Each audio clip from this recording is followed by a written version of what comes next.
నమస్తే వీధుని స్వాగతం. లక్ష్యం సమాజయుక్తం. ఇంటర్ బోర్డు చేసిన తప్పిదాలు మరొక ముందుకే డిగ్రీ బోర్డులో కూడా వాల్యుయేషన్ తప్పులని ఓయూ కాలేజ్ స్టూడెంట్స్ అంతా రోడ్డు మీదకి వచ్చి మరి ధర్నాలు చేస్తున్నారు. తమ భవిష్యత్తు మొత్తం కూడా రాసేటటువంటి పరీక్షల మీదనే ఉంటాయి, మరి ఆ పరీక్షలు కూడా తప్పు చేస్తే ఎలా అంటూ దంగ బజాయించి మరి ధర్నాలు కూర్చున్నారు. ప్రస్తుతం మనతోటి OU college lecturers forum president Katta Shekhar garu ఉన్నారు. వారిని అడిగి అసలు వాల్యుయేషన్ ఎలా చేస్తున్నారు, ఎందుకు ఈ తప్పిదాలు జరుగుతున్నాయి తెలుసుకుందాం. నమస్తే అండి శేఖర్ గారు. నమస్తే. చూసినట్టయితే ఇంటర్మీడియట్ తప్పిదం వల్లనే 21 మంది చనిపోయారని అధికారికంగా తెలుస్తుంది. అదే కోవలో మరి డిగ్రీ కాలేజీ కూడా నడుస్తుంది, ఎందుకంటే విద్యార్థులందరూ వాళ్ళ మీకు వచ్చినట్టు తెలుస్తుంది. అసలు ఈ వాల్యుయేషన్ ఎలా చేస్తారు? ఇప్పుడు డిగ్రీ ఇవాల్యుయేషన్ ఆన్లైన్ స్క్రీన్ చేస్తున్నారండి. వాల్యుయేషన్ అనేది అంటే ఇప్పుడు మన పేపర్ అన్ని స్కాన్ చేయడం జరుగుతుంది. మన బుక్లెట్ మొత్తం స్కాన్ చేయడం జరుగుతుంది. ఫర్ డే వచ్చేసి ఒక లెక్చరర్ అన్ని 30 పేపర్స్ వాల్యూ చేయాలి ఒక లెక్చరర్ ఆఫ్లైన్ ఉన్నప్పుడు. ఆఫ్లైన్లో ఉన్నప్పుడు ఇప్పుడు ఆన్లైన్లో వచ్చినప్పుడు 80 పేపర్స్ కరెక్షన్ చేయడం జరుగుతుంది. ఓకే, అప్పుడు 30 ఉండి ఇప్పుడు 50 పెంచారు, ఇంకా 50 పెంచారు, 50 పెంచారు. ఇంకోటి ఏంటంటే దాంతో పోల్చుకుంటే అప్పుడు మన ఆన్లైన్ దానికి వచ్చేసి 23-26 రూపీస్ అవుతుంది ఒక పేపర్ ఖర్చు అవుతుంది. అదే ఆఫ్లైన్ ఉన్నప్పుడు దానికి ఒక పేపర్కి స్టాంప్గా చూసుకుంటే 2 రూపీస్ అయ్యేది. అందులో ఇప్పుడు మనీ పెరిగింది అయినా కానీ రిజల్ట్స్ విషయంలో ఆలస్యం అవుతుంది. అదేవిధంగా ఇప్పుడు ఈరోజు చూసుకుంటే మన ఎగ్జామినేషన్ బ్రాంచ్ కంట్రోలర్ దగ్గర చాలా మంది ఉన్నారు, గ్రేడ్లు తక్కువ ఇవ్వడం జరిగింది. గ్రేడ్లు అనేటి అతను అబ్బాయి పాస్ అయిన బి గ్రేడ్ వచ్చింది, కానీ తీరా విషయాలుగా మార్కులు ఫెయిల్ అయినాడు. ఇలాంటి ప్రాబ్లమ్స్ చాలా ఉన్నవి. ఇవన్నీ ఇప్పుడు స్టూడెంట్స్ అందరూ ఓయూలో ఉన్నారు, ఓయూలో చేస్తున్నారు. అంటే ఈ వాల్యుయేషన్ అనేది ఇంకోటి ఏంటంటే లెక్చరర్స్ పైన కూడా భారం పడుతుంది. ఇంతకుముందుకి 30 పేపర్స్ అంటే మామూలుగా చేసేవాళ్ళు మామూలుగా. ఇప్పుడు వాల్యుయేషన్, ఇప్పుడు ఆన్లైన్ వాల్యుయేషన్ వల్ల 80 పేపర్స్ అవుతున్నాయి. 80 పేపర్స్లో ఇప్పుడు ఇంకోటి ఏంటంటే మళ్ళీ కరెక్షన్ అయిపోయిన తర్వాత మళ్ళీ రీకరెక్షన్ చేసుకునే ఛాన్స్ అక్కడ లేదు. సబ్మిట్ చేయగానే వెళ్ళిపోతాయి. ఒక్క పేపర్కి ఇంత 3 మినిట్స్ ఉండే టైం, ఒక పేపర్ ఇప్పుడు 3 మినిట్స్ కూడా తగ్గించేసారు. ఇప్పుడు మామూలుగా వీకెండ్ సాటర్డే సండే వచ్చింది అనుకోండి 80 పేపర్స్, మామూలు టైంలో 60 పేపర్స్. అలా లెక్చరర్స్ పైన భారం పడుతుంది. ఊకే సిస్టమ్ ముందు కూర్చొని ఇలా చూడడం వల్ల చాలా హెల్త్ ప్రాబ్లమ్స్ కూడా వచ్చే అవకాశాలు ఉన్నాయి. అదేంటంటే అందరు లెక్చరర్స్ కోరుకునేది ఒకటి ఏంటంటే ఆన్లైన్ దానికన్నా ఆఫ్లైన్ పేపర్ వాల్యుయేషన్ పెడితే బాగుంటుందని చెప్పేసి అనుకుంటున్నారు. అయితే మొత్తం మీద చూస్తే టెక్నాలజీ పెరిగింది కదా, టెక్నాలజీ వాడుకోవాలన్నట్టు కూడా తెలుస్తుంది కదా. ఇప్పుడు టెక్నాలజీ వాడుకుంటున్నాం కానీ టెక్నాలజీ సరిపడా రిజల్ట్స్ మనకు అక్కడ కనిపించట్లేదు. అనుకున్నంత మనం చేయలేకపోతున్నారు. అక్కడ చూస్తున్నాం అక్కడ ఓయూ హౌట్ ఆఫ్ ప్రొఫెసర్లు కూడా చెప్తున్నారు, ఎందుకంటే ఆన్లైన్ విధానం వద్దు, ఆఫ్లైన్ విధానమే బెటర్ అని చెప్పేసి కోరుకుంటున్నారు. ఓయూ ప్రొఫెసర్ ఇప్పుడు యూజీ చేస్తున్నారు, యూజీతో పీజీ అండ్ ఇంకోటి బీటెక్ కూడా చేస్తున్నారు. వీటన్నిటి వల్ల అంటే ప్రాబ్లమ్స్ వస్తున్నాయి కాబట్టి ఆన్లైన్ చేయడం కన్నా ఆఫ్లైన్ చేయడం బెటర్ అని చెప్పేసి అనుకుంటున్నారు అన్ని సంఘాలు. అయితే ఈ వాల్యుయేషన్ చేసే విధానంలో ఏం ప్రామాణికం తీసుకుంటారు?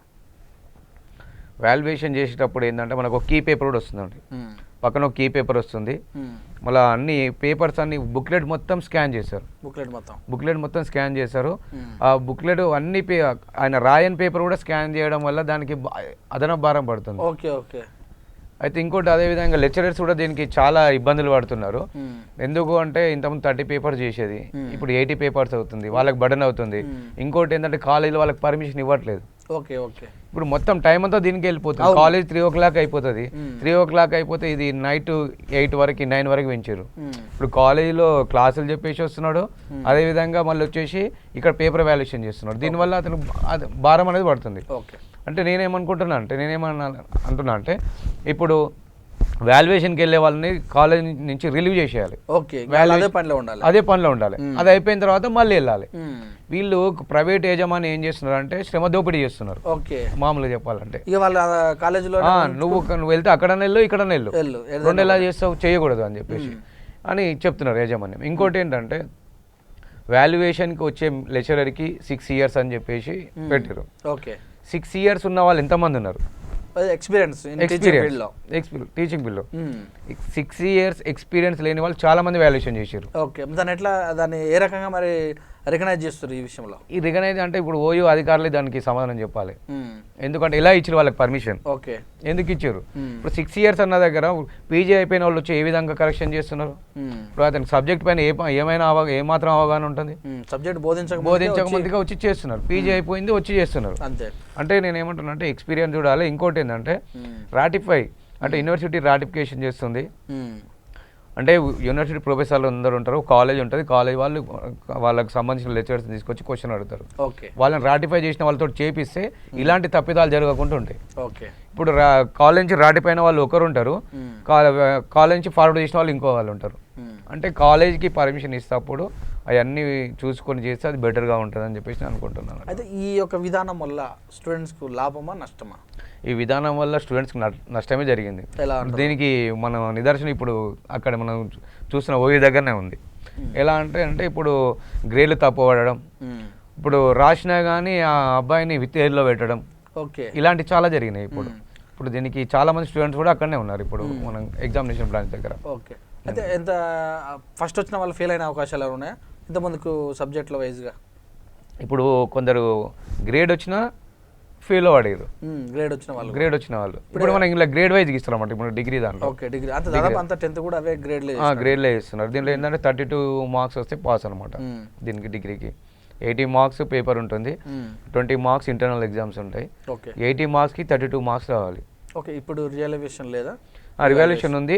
ఇప్పుడు మళ్ళీ దీనిపైన రిజిస్ట్రార్ గారు మన చొల్లెటి గోపాలకృష్ణ గారు ఏం చేశారంటే మళ్ళీ కొన్నిటిని చేంజ్ చేసేసి మళ్ళీ సండే రోజు మళ్ళీ 7th రోజు రిజల్ట్స్ రిలీజ్ అయినాయి.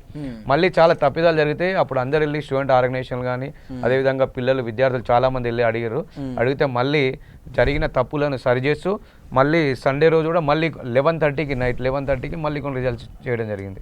ఇలాంటి ఏమైనా తప్పిదాలు ఉంటే చేస్తామని చెప్పారు. అంటే ఇప్పుడు ఆన్లైన్ చేస్తున్నారు, ఇంత టెక్నాలజీ వచ్చింది ఇన్ని అనుకున్నాం, ఇలాంటి తప్పిదాలు ఏ విధంగా ఎందుకు జరుగుతున్నాయి ఒకసారి దాన్ని ఆలోచించుకొని, వైఖరి లేదు దాన్ని ఆలోచించుకొని ఆన్లైన్ కన్నా ఆఫ్లైన్ చేస్తే బెటర్ అని నేను అనుకుంటున్నాను. ఇప్పుడు ఆఫ్లైన్ అనుకోండి మామూలుగా వెళ్ళిన తర్వాత మళ్ళీ పేపర్ మళ్ళీ చూసుకోవచ్చు. ఒక్కసారి సబ్మిట్ కొట్టినంటే మళ్ళీ మన పేపర్ చూడలేము, మళ్ళీ మనం చూడడానికి అవకాశం లేదు. అయితే మరి ఆఫ్లైన్ రివాల్యూషన్ ఏ రకంగా జరిగే అవకాశం ఉంటుంది? ఆఫ్లైన్ రివాల్యూషన్ జెన్యున్గా జరుగుతుంది. ఎందుకంటే మనకు బుక్లెట్ మన కళ్ళ ముందే ఉంటుంది, మనం అన్నీ చూస్తుంటాం పేపరు. మళ్ళీ డౌట్ వచ్చినా మళ్ళీ చూడడానికి అవకాశం ఉంటుంది. ఇంకోటి ఏంటంటే దానికి ఖర్చు కూడా చాలా తక్కువ.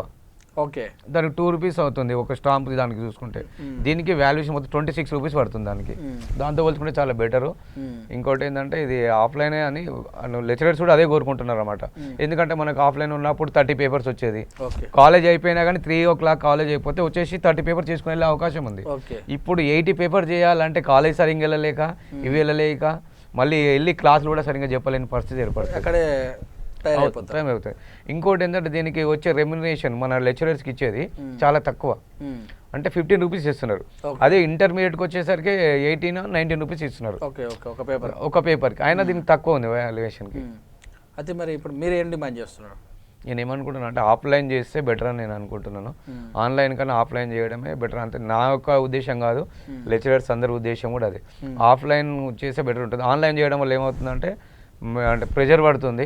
ఊకే సిస్టమ్ ముందు కూర్చొని తలనొప్పి లేవడము, కళ్ళు లాగడము ఇవన్నీ జరుగుతుంటాయి దానికి. అంటే దానికి చేసిన తక్కువ పేపర్స్ ఉంటారు. మరి 80 papers అంటే చాలా ఎక్కువ. అది 30 papers చేసేది 80 papers అంటే ఎలా చేయగలుగుతాం? పర్ డే 30 అని ఉంటుంది. ఆ 30 కన్నా 80 చేసినామంటే డబ్బులు ఇంకెక్కువ అవుతున్నాయి. అవి విద్యార్థుల నుంచి స్పందన ఎలా వస్తుంది? విద్యార్థులు కూడా ఆన్లైన్ వద్దు ఆఫ్లైన్ కావాలని కోరుకుంటున్నారు అందరూ. విద్యార్థుల బాధ అంతా అదే అనమాట.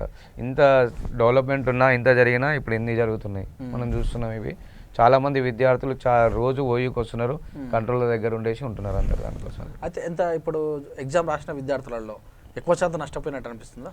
చాలామంది నష్టపోయారు. ఇప్పుడు మన పర్సంటేజ్ చూసుకుంటే 50% రాలేవు రిజల్ట్స్. పాస్ పర్సంటేజ్ చూసుకుంటే దీనిలో పర్సంటేజ్ కూడా చాలా తక్కువ ఉన్నది. మరి వీసీ గారు ఎలా దీని గురించి? అంటే వీసీ లేడు, ఇంకా వీసీ లేక 200 days అవుతుంది. వీసీ లేడు. ఇప్పుడు మన రిజిస్ట్రార్ సార్ చూసుకుంటున్నారు వాళ్ళంతా. వాళ్ళే వీసీకి ఇంకా ఎవరు లేరు. వీసీ ఈ ఎగ్జామ్ కండక్టెడ్ ఎలా ఉంటుంది? డిగ్రీ ఎగ్జామ్ ఇప్పుడు ఏంటంటే audit cell, OU audit cell ఉంటుంది. ఓయూ ఆడిట్ సెల్ వాళ్ళు మన ఎగ్జామినేషన్ సెంటర్లు ఎంత స్టూడెంట్స్ని పట్టేసి ఏ కాలేజీకి ఎంత సెంటర్లు ఇవ్వాలని చెప్పేసి ఉంటుంది అనమాట. దాంట్లో కూడా చాలా మన ఏంటంటే మన స్క్వాడ్ డ్యూటీకి వెళ్తుంటారు. ఓకే. దానికి ఏంటంటే మన సిట్టింగ్ స్క్వాడ్ ఉంటారు, ఫ్లయింగ్ స్క్వాడ్ ఉంటాడు. సిట్టింగ్ స్క్వాడ్ ఏంటంటే కాలేజీలో ఉండి అక్కడనే చూసుకుంటారు అనమాట. ఫ్లయింగ్ స్క్వాడ్ ఏం చేస్తారంటే 2-3 కాలేజీలు వెళ్ళి రావాలి. ఓకే. అయితే ఈ సిట్టింగ్ స్క్వాడ్కి వెళ్ళడానికి, ఫ్లయింగ్ స్క్వాడ్ వెళ్ళడానికి యూనివర్సిటీ నుంచి రాటిఫై ఉన్న వాళ్ళనే పంపించాలి. ఓకే. వేరే వాళ్ళని పంపించడానికి అవకాశం లేదు. కానీ దానికి విరుద్ధంగా అక్కడ ఉన్నటువంటి అధికారులు తనకు నచ్చిన వారిని ఎవరైతే భయపడతారు అంటే వాళ్ళని పంపిస్తున్నారు.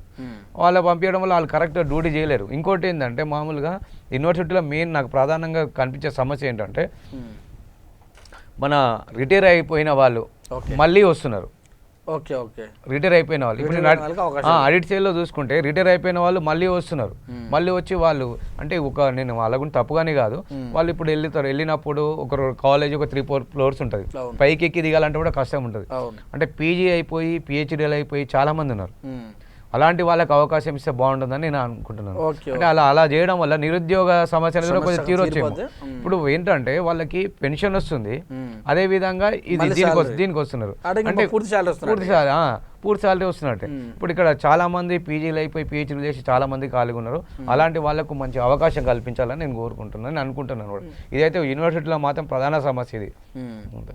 అయితే ఇప్పుడు ఈ విధానాన్ని చూస్తే ఈ వాల్యుయేషన్ విధానం ఎన్ని సంవత్సరాలు వచ్చి అందుబాటులోకి వచ్చింది? ఇది వచ్చేసి ఆల్మోస్ట్ 3 years అనుకుంటానండి. 3 years నుంచి వస్తుంది. అప్పటి నుంచి ప్రాబ్లం ఉందా? ఈ మధ్య కాలంలో మరి ఈ మధ్య కొంచెం ప్రాబ్లం ఉంది.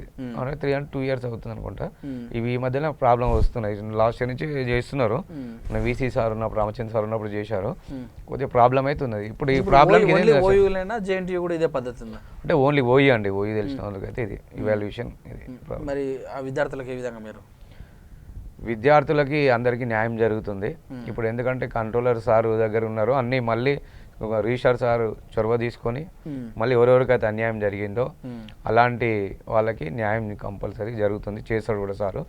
ఇంకా నేను ఏమనుకుంటున్నా అంటే ఫస్ట్ ఈ ఆన్లైన్ విధానం తీసేసి ఆఫ్లైన్ విధానం చేస్తే విద్యార్థులకు అందరికీ మంచి జరుగుతుందని చెప్పేసి ఆశిస్తున్నాను. అదేవిధంగా దీంతోపాటు లెక్చరర్స్ కూడా నాతో, నేను Telangana degree private college lecturers association నాయకుడిని, నాతో చాలామంది లెక్చరర్స్ కూడా ఇదే చెప్తున్నారు అనమాట. ఏంటంటే మనకి ఆన్లైన్ వద్దు, ఆఫ్లైన్ కావాలని చెప్పి చాలామంది కోరుకుంటున్నారు. ఇంకోటి ఏంటంటే ఈ ఆన్లైన్లో కూడా కొందరు లాంగ్వేజ్ విషయంలో తెలుగు చేస్తున్నారు, సాంస్క్రిట్ చేస్తున్నారు. ఓకే. ఓకే. లాంగ్వేజ్ 2 పీజీలు చేసిన వాళ్ళు.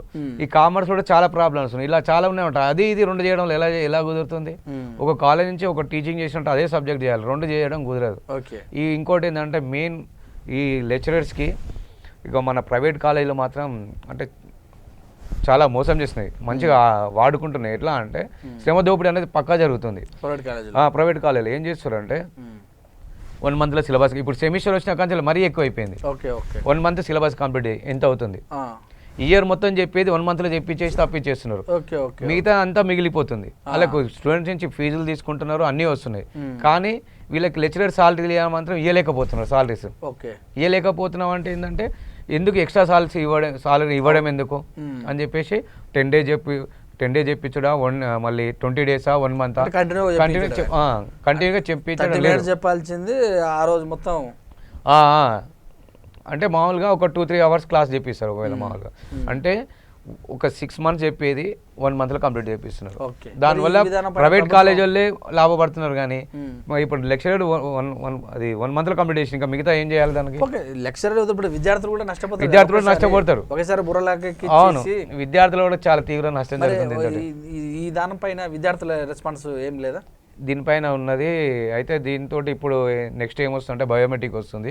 దీంతో కొద్దిగా మారుతారని చెప్పేసి నేను అనుకుంటున్నాను మా ప్రైవేట్ యాజమాన్యం. ఎందుకంటే కంపల్సరీ స్టూడెంట్స్ బయోమెట్రిక్ ఉంటుంది, దాంతోపాటు లెక్చరర్స్ కూడా బయోమెట్రిక్ అనేది చేస్తున్నారు. దాంతో మారుతుంది, మార్పు అనేది వస్తుంది. మీ ఫోరం తరపున రాబోయే రోజుల్లో ఉద్యమం ఏ విధంగా? మా ఫోరం తరఫున ఏంటంటే రాబోయే కాలంలో ఇంకోటి ఏంటంటే మన బిల్స్ కూడా ఓయూ వాల్యుయేషన్ చేసినాక బిల్స్ చాలా లేట్గా రావడం జరుగుతుంది. లాస్ట్ టైం నేను ముందుండి వెళ్ళి సార్ నన్ను చాలాసార్లు అన్నానంట, అందరు ఉన్నారు కదా నువ్వెందుకు వస్తున్నావు అంటే, అందరి సమస్య నా సమస్య సార్, నేను ముందున్నా కాబట్టి నేను వచ్చేసి నేనే అడుగుతున్నాను అని చెప్పేసి ఫస్ట్ నేను ఒకరిని స్టార్ట్ చేసిన, నాతో పాటు అందరూ ఒక్కొక్కరిని ముందుకు రావడం జరిగింది. వాల్యుయేషన్ మనీ పెంచడం ఒకటి. నెక్స్ట్ ఇంకోటి ఏంటంటే ఈ పేపర్స్ పర్ డే 30 papers ఇవ్వాలి. 80 ఇస్తే ప్రాబ్లం అవుతుంది, ఓవర్లోడ్ అవుతుంది. చేసిన వాళ్ళే చేసుకుంటున్నారు వాల్యుయేషన్, మిగతా వాళ్ళకి నష్టం జరుగుతుంది. పర్ డే 30 ఇస్తే అందరికి సమాన న్యాయం అవుతుంది. అదేవిధంగా బిల్స్ కూడా సకాలంలో అయిపోయిన 1 monthలోనే ఇచ్చేయాలి. ఇంతకుముందుకి ఏమవుతుందంటే 4-5 months 1 year కూడా అయిన రోజులు ఉన్నాయి. Okay okay. అంటే 1 year పేపర్ వాల్యుయేషన్ 1 year రోజులు అంటే ఒక సంవత్సరం కాలం ఎట్లా ఉండాలి అంటే లెక్చరర్స్కి వచ్చే కాలేజీలో సాలరీ తక్కువ, దాంతోపాటు ఇదన్నా చేద్దామంటే ఇవి కూడా తక్కువనే. ఓకే. కాబట్టి దీనిపైన ఎక్కడైనా ఈ కాలేజీలైనా అంటే మామూలుగా లెక్చరర్స్కి అన్యాయం జరిగినా అక్కడికి వెళ్ళి మాట్లాడడం జరుగుతుంది పక్కా. ఎందుకంటే కొందరు ఏంటంటే లెక్చరర్స్ని కొన్ని రోజులు చెప్పేసి పక్కన తొందరగా తీసేస్తున్నారు. అలాంటి విషయాలు మాట్లాడినా లెక్చరర్స్కి అండగా ఉంటాం మా ఆర్గనైజేషన్ తరఫున పక్కన. విద్యాశాఖ మంత్రిని ఏమైనా కలిసారా ఈ విషయం పైన ఇంకేం కలవలేదు. మేము మళ్ళీ ఇప్పుడు రివాల్యూషన్ పేపర్స్ వస్తాయి, మళ్ళీ ఒకసారి మీటింగ్ కండక్ట్ చేసుకుందాం అనుకుంటున్నాము. అప్పుడు కండక్ట్ చేసుకుని తర్వాత వెళ్ళి ఒకసారి విద్యాశాఖ మంత్రి కూడా కలుస్తాం మేము. Okay, thank you very much. చక్కటి విశ్లేషణ చేశారు. ఇదని మరి ఓయూలో జరుగుతున్నటువంటి ఓయూ డిగ్రీ ఎగ్జామ్స్లో జరుగుతున్న అవకతవకల గురించి కట్ట రాజశేఖర్ గారు ఓయూ జాక్ ప్రెసిడెంట్గా తెలియజేయడం జరిగింది. చూస్తున్న విత్ న్యూస్, మే సురేష్ దండో.